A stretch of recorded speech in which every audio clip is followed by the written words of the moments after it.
Әни қашанdır Қазанға yalan ayak келіп кірген татар қызы. Міне бүгін yalan ayak әби болып жер қойнына ятырға әзірленем. Олай дедір, біздің тамашашыдан да яхшырақ тамашашы дүнияда жоқ. Аларның әрбірсін құшақлап сүйерге керек дейді. Рәхмет сізге әнінің тамашашылары шушылай жиылып келгеніңіз үшін. Екінші әнінің бик ешейте тұрған сөзі: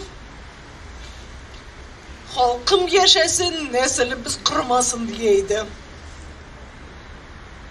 Ешәсін халқымыз. Рәхмет сізге.